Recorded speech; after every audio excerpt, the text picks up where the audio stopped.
सड़क पर दौड़ती हुई अगर किसी गाड़ी की नंबर प्लेट पर यूपी 30 दिखाई दे तो समझ जाइए कि ये गाड़ी हरदोई की है। ये वही हरदोई है जिसका प्राचीन इतिहास और पौराणिक महत्व तमाम पर्यटकों को यहाँ आने के लिए विवश कर देता है। लखीमपुर, शाहजहांपुर, लखनऊ, उन्नाव, कानपुर, सीतापुर, कन्नौज और फर्रुखाबाद से घिरा हरदोई जनपद गोमती और सई नदियों के किनारे बसा हुआ है। हरदोई में प्रवाहित सई नदी का उद्गम हरदोई जिले के भिजवान नामक झील से ही होता है। हिंदी, अंग्रेजी, उर्दू के साथ साथ यहाँ अवधी भी बोली जाती है। 5,986 वर्ग किलोमीटर में फैले हरदोई की जनसंख्या 2011 की जनगणना के आधार पर लगभग 41 लाख थी। यानी उत्तर प्रदेश की 20 करोड़ की आबादी में से प्रत्येक 41 में से एक व्यक्ति हरदोई में रहता है। मतलब राज्य की पूरी आबादी का 2.05%। धार्मिक दृष्टिकोण से 100 में से लगभग 85 हिंदू, 13 मुस्लिम और बाकी 2% में ईसाई, जैन, सिख व आदि धर्मों के लोग रहते हैं।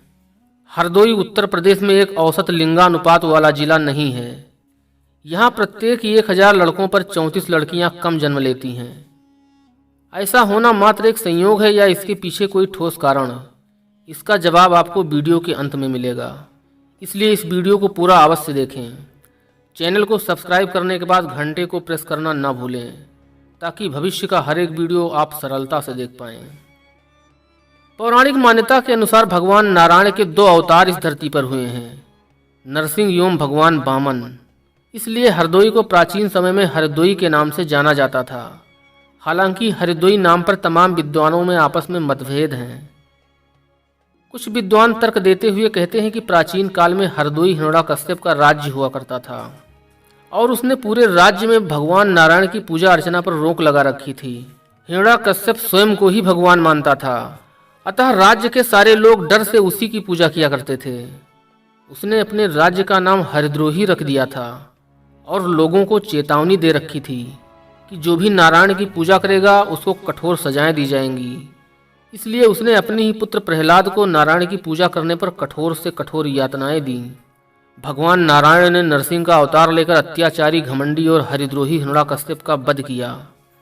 अतः कुछ विद्वान हरदोई का प्राचीन नाम हरिद्रोही ही मानते हैं। दोस्तों, आपको क्या लगता है हरदोई का प्राचीन नाम क्या रहा होगा, हरिदोई या हरिद्रोही? कमेंट बॉक्स में जाकर अपनी राय अवश्य दें। मध्यकाल में भारत पर विदेशी आक्रमण जब शुरू हुए तब महमूद गजनवी के भतीजे सैयद सालार मसूद गाजी का पहला आक्रमण हरदोई पर हुआ था और इसने बिलग्राम को अपने अधिकार में कर लिया था। हालांकि सैयद सालार ज़्यादा सफल नहीं हुआ और बिलग्राम छोड़कर आगे बढ़ गया था और बहराइच के युद्ध में 1033 ईस्वी में महाराजा सुहेलदेव के हाथों मारा गया था।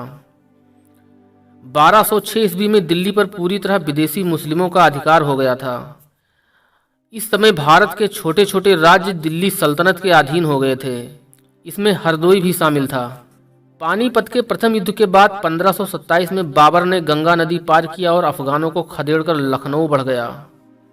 हुमायूं के शासनकाल में यह क्षेत्र पूरी तरह उसके नियंत्रण में रहा। 1539 चौसा के युद्ध में शेर शाह सूरी ने हुमायूं को पराजित कर दिया।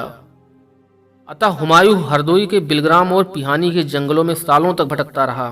भारत के स्वतंत्रता संग्राम में हरदोई के देशभक्तों ने 1942 ईस्वी में भारत छोड़ो आंदोलन में बढ़ चढ़कर हिस्सा लिया था। शिव वर्मा एक ऐसे ही क्रांतिकारी थे जिन्होंने चंद्रशेखर आजाद और भगत सिंह के साथ कंधा मिलाकर अंग्रेजों के विरुद्ध आज़ादी की आवाज बुलंद की थी। हरदोई को गर्व है ऐसे व्यक्तियों पर जिन्होंने इतिहास के पन्नों के स्वर्ण अक्षरों में अपना नाम दर्ज किया।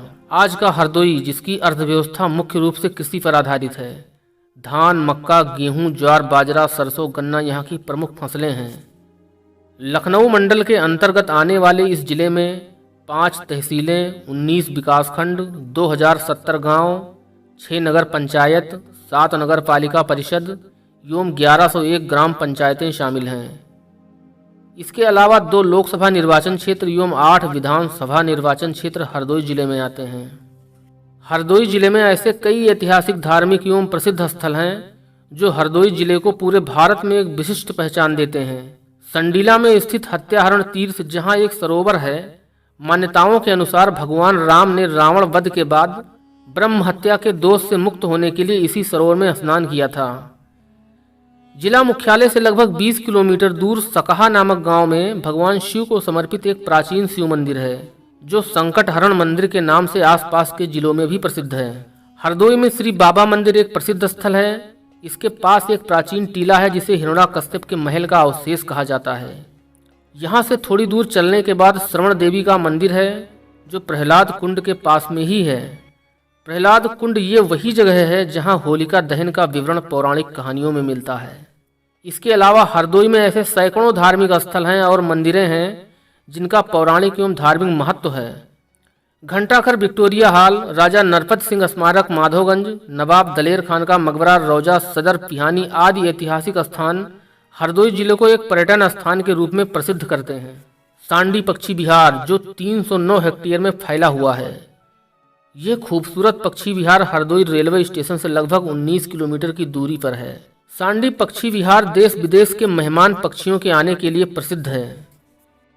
अब आते हैं उस सवाल पर जिसका जवाब जानने के लिए आप अभी तक इस वीडियो को देख रहे हैं कि क्या कारण है कि हरदोई में लड़कियों की अपेक्षा लड़के अधिक जन्म लेते हैं। हरदोई जिले की औसत साक्षरता दर 64% है, अर्थात जिले में लोग अभी पूरी तरह जागरूक नहीं हैं, क्योंकि 36% लोग अभी अशिक्षित हैं। इसलिए लड़का और लड़कियों में अंतर भी करते होंगे, और लड़कियों के जन्म होने पर या बीमार होने पर ठीक से दवा इलाज न करने पर उनकी मृत्यु दर में वृद्धि होना भी एक प्रमुख कारण है। इसके अलावा पढ़े लिखे लोगों में भी लड़कों के लालच में अवैध रूप से मां के पेट में ही लड़की होने पर भ्रूण हत्या करवा देना भी देखा गया है। दोस्तों, बेटियां हैं तो कल हैं। आज के जमाने में लड़का या लड़की में कोई अंतर नहीं है। इसलिए बेटी बचाओ और बेटी पढ़ाओ, और साथ में ऐसे लोगों को जेल में पहुंचाओ जो अवैध रूप से भ्रूण हत्या में लिप्त होते हैं। दोस्तों, इसी विचारधारा के साथ वीडियो को समाप्त करते हैं। जल्द ही मिलते हैं किसी और वीडियो में। तब तक के लिए जय हिंद, जय भारत।